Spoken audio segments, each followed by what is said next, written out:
Indian share market बहुत ही complex है। यहाँ बहुत सारे इंडेक्स हैं और इनमें से बहुत से इंडेक्स में सेम स्टॉक्स होते हैं। इस ओवरलैपिंग से मार्केट में हेराफेरी हो सकती है और ज्यादा स्पेकुलेशन भी बढ़ सकता है। ट्रेडर्स को फायदा होता है क्योंकि इंडिसेस एक दूसरे से कनेक्टेड हैं। वो एक इंडेक्स को इन्फ्लुएंस कर सकते हैं ऐसे स्टॉक्स में ट्रेड करके जो मल्टीपल इंडिसेस में हैं। इस इंटरकनेक्टेडनेस की वजह से कैस्केडिंग इफेक्ट होता है। एक इंडेक्स में थोड़ा सा मूवमेंट दूसरे इंडिसेस में बड़ा मूवमेंट ला सकता है। ये आर्टिफिशियल वॉलेटिलिटी मार्केट के रियल सेंटिमेंट या कंपनी परफॉर्मेंस को नहीं दिखाता। ये अनसर्टेनिटी और रिस्क बढ़ाता है, खासकर रिटेल इन्वेस्टर्स के लिए। शॉर्ट टर्म स्पेक्युलेटर्स को फायदा पहुंचाता है, लॉन्ग टर्म इन्वेस्टर्स के नुकसान पर। हमें एक ऐसा सिस्टम चाहिए जो सिंपल हो, ट्रांसपेरेंट हो। हमें एक ऐसा सिस्टम चाहिए जो स्टेबिलिटी पर फोकस करे और इंडिया के इकोनॉमिक ग्रोथ को सही तरीके से दिखाए। इन प्रॉब्लम्स को सॉल्व करने के लिए हमें एक बड़ा लेकिन जरूरी कदम उठाना होगा और वो है इंडियन स्टॉक मार्केट इंडिसेस को कंसोलिडेट करना। दो प्राइमरी इंडिसेस निफ्टी और फिर निफ्टी इस नए और स्ट्रीमलाइंड स्ट्रक्चर के पिलर्स बन सकते हैं। निफ्टी जो कि ऑलरेडी ओवरऑल मार्केट के लिए एक बेंचमार्क है, ये डिफरेंट सेक्टर्स की टॉप 50 कंपनीज को रिप्रेजेंट करता रहेगा। फिर निफ्टी जैसा कि नाम से ही पता चलता है, ये सिर्फ फाइनेंशियल सेक्टर पर फोकस करेगा।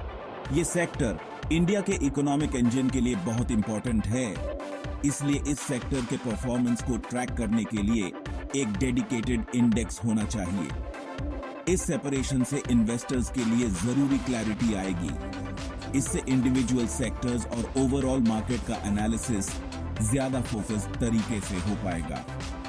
ये two index system market landscape को सिंपल बनाता है, बिना रिप्रेजेंटेशन को कॉम्प्रोमाइज किए। इन्वेस्टर्स डोमेस्टिक और फॉरेन दोनों को इंडियन इकोनॉमी के परफॉर्मेंस का एक क्लियर और कंसाइज व्यू मिलेगा।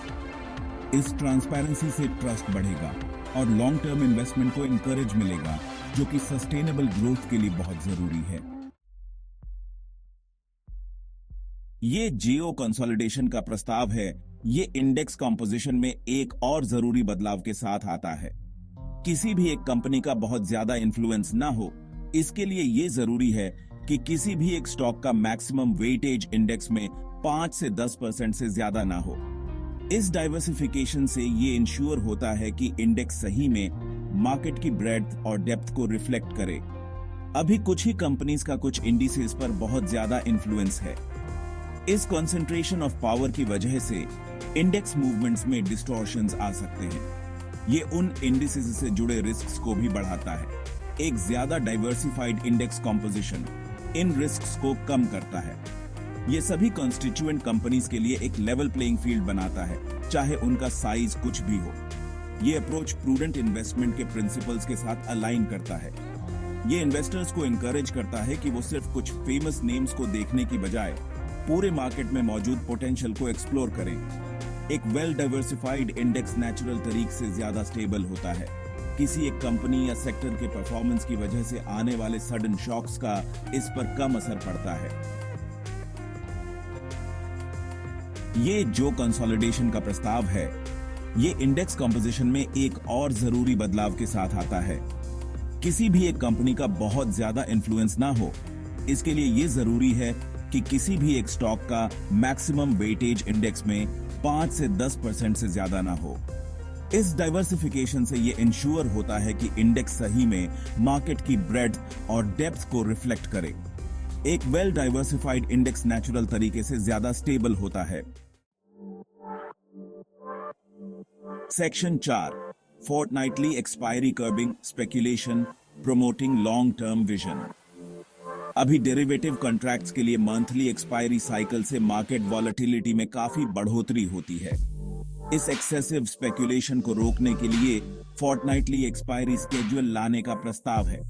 इस फ्रीक्वेंट सेटलमेंट साइकिल से बड़े स्पेक्यूलेटिव पोजीशंस बनाने के लिए कम समय मिलता है। ये ट्रेडर्स को इनकरेज करता है कि वो शॉर्ट टर्म प्राइस फ्लक्चुएशंस की बजाय अंडरलाइंग मार्केट फंडामेंटल्स पर ध्यान दें। फोर्टनाइटली एक्सपायरी सिस्टम मार्केट को एक्चुअल बिजनेस साइकिल्स के साथ ज्यादा अच्छे से अलाइन करता है। ये बदलाव लॉन्ग टर्म इन्वेस्टर्स के लिए फायदेमंद है क्योंकि ये आर्टिफिशियल वॉलेटिलिटी को कम करता है। ये वैल्यू इन्वेस्टिंग के लिए एक ज्यादा स्टेबल एनवायरनमेंट बनाता है। एक्सेसिव स्पेक्यूलेशन को डिस्करेज करके मार्केट उस चीज पर फोकस कर सकता है जो वाकई में मायने रखती है, इंडियन बिजनेसेस की लॉन्ग टर्म ग्रोथ और prosperity. Stability over speculation, building a robust investment ecosystem. ये बदलाव सिर्फ मार्केट स्ट्रक्चर को सिंपल बनाने के लिए नहीं है। इंडियन स्टॉक मार्केट को स्टेबल लॉन्ग टर्म इन्वेस्टमेंट का व्हीकल होना चाहिए। मकसद एक ऐसा इन्वेस्टमेंट इकोसिस्टम बनाना है जिससे सभी स्टेक होल्डर्स को फायदा हो। इसमें रिटेल इन्वेस्टर्स, इंस्टीट्यूशनल इन्वेस्टर्स और लिस्टेड कंपनीज सभी शामिल हैं। एक मार्केट जो ट्रांसपेरेंसी, स्टेबिलिटी और फेयरनेस के लिए जाना जाता हो। इससे इंडिया के बढ़ते इन्वेस्टर बेस का सही पोटेंशियल सामने आएगा। Section 6, A market transformed, benefits of consolidation for India's financial future. Indices के कंसोलिडेशन और उसके साथ आने वाले रिफॉर्म से इंडियन स्टॉक मार्केट और ज्यादा रेजिलिएंट और एफिशिएंट बनेगा। इस ट्रांसफॉर्मेशन का पूरी इकोनॉमी पर बहुत अच्छा प्रभाव पड़ेगा। एक स्टेबल मार्केट फॉरेन इन्वेस्टमेंट को आकर्षित करता है, जो कि इंडिया के विकास के लिए बहुत जरूरी है। ये डोमेस्टिक कंपनीज को कैपिटल तक आसानी से पहुंचने में मदद करता है, जिससे इनोवेशन और जॉब क्रिएशन को बढ़ावा मिलता है।